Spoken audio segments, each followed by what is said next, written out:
अगर बिहार में देश की सबसे अच्छी शिक्षा व्यवस्था बनानी है तो करीब करीब 5.5 लाख करोड़ रुपया खर्च होगा। 5.5 लाख करोड़ और करीब 8 से 10 वर्ष लगेंगे। अगर आज टीचर का आप ट्रेनिंग शुरू कीजिएगा तो 3 वर्ष में वो टीचर बहाल होगा जो कि कायदे से कर सकता है। तो कोई कहता है कि हम आएंगे शिक्षा सुधार देंगे तो आपको बेवकूफ बना रहा है। लेकिन हम लोग दो बात कह रहे हैं। एक, जो स्कैंडिनेवियन कंट्री हैं, फिनलैंड, स्वीडन, डेनमार्क, इन कंट्रीज में जाकर देखिए, वहां दुनिया में सबसे अच्छी शिक्षा की व्यवस्था है। अमेरिका इंग्लैंड में नहीं है।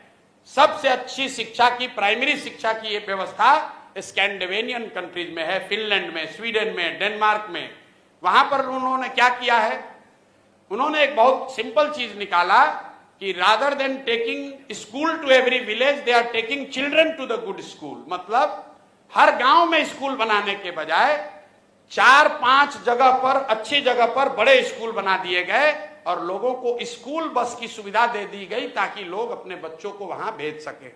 बिहार में इसका जब मैंने अध्ययन कराया तो ये पाया कि प्रखंड के स्तर पर अगर 5 स्ट्रेटेजिक लोकेशंस पर अच्छे विद्यालय बना दिए जाए और स्कूल बस की सुविधा दे दी जाए तो औसतन 8 से 9 किलोमीटर मैक्सिमम बस की दूरी होगी जिस पर कि बच्चों को चलकर आना पड़ेगा।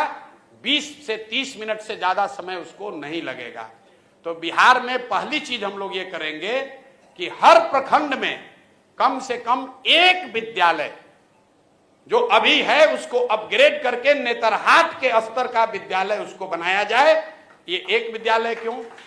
इसलिए कि अगर हर प्रखंड में एक विद्यालय बनाइएगा बढ़िया नेतरहाट के जैसा, जिस एक नेतरहाट के विद्यालय से 1500 IAS IPS बने हैं, वो सरकारी विद्यालय था, यही बिहार के सरकार की व्यवस्था में चलता था और उसमें पढ़ने वाले ज्यादातर लड़के मध्यम और निम्न वर्गीय आर्थिक परिवारों से आए हुए थे।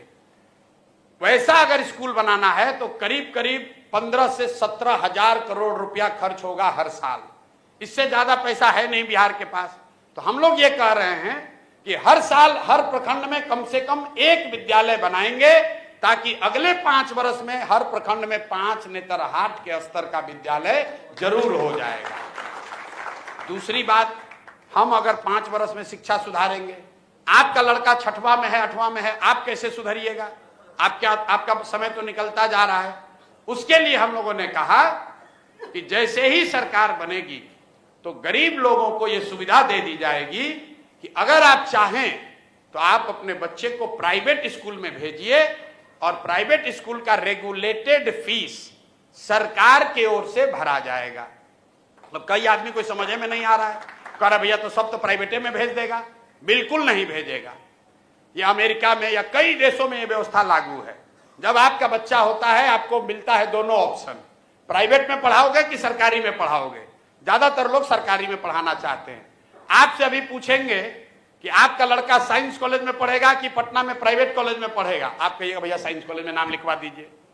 आपसे पूछेंगे कि PMCH से मेडिकल करना है कि रमैया से करना है, आप कहे भैया PMCH में हो जाए तो रमैया क्या करने जाएगा। क्यों? क्योंकि सरकारी जो मेडिकल कॉलेज है, साइंस कॉलेज है, वो किसी प्राइवेट कॉलेज से उसका स्तर ऊपर है। तो ये सच्चाई नहीं है कि अगर आपको ऑप्शन मिल जाए तो सब आदमी प्राइवेट में जाएगा। दूसरी बात समझिए कि सरकारी विद्यालय फ्री नहीं है। ये आपको हमको लगता है कि ये फ्री है। सरकारी विद्यालय को चलाने में सरकार खर्च कर रही है 60,000 करोड़ रुपया। हर साल बिहार सरकार खर्च करती है 60,000 करोड़ रुपया। तो प्रति चाइल्ड, प्रति बच्चा जो है, जो खर्च है वो प्राइवेट स्कूल से भी ज्यादा पड़ रहा है सरकारी स्कूल में पढ़ाने का। क्योंकि सरकारी स्कूल में मास्टर का कितना है दरमाहा? 45,000, 60,000, 80,000। वही आदमी जब प्राइवेट में पढ़ा रहा है तो 8,000 में काम कर रहा है। तो अगर ये बैलेंस बना दिया जाए कि सरकारी विद्यालय का स्तर धीरे धीरे सुधारा जाए तो कम पैसे में लोगों को यह सुविधा दी जा सकती है कि भाई तुम प्राइवेट में पढ़ाओ लेकिन पढ़ाओ। तो उससे लोग अपने बच्चों को पढ़ाएंगे। और जो बजट अभी उपलब्ध है इसका 1/3 पैसा हम लोग सरकारी विद्यालय को सुधारने में लगाना चाहते हैं।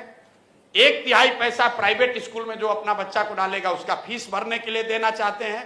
और जो बकिया बन जाएगा वो मेंटेनेंस में, अभी जो चल रहा है खिचड़ी वाला स्कूल, उसको 2-4 साल चलाना ढोना पड़ेगा, उसके लिए रखेंगे।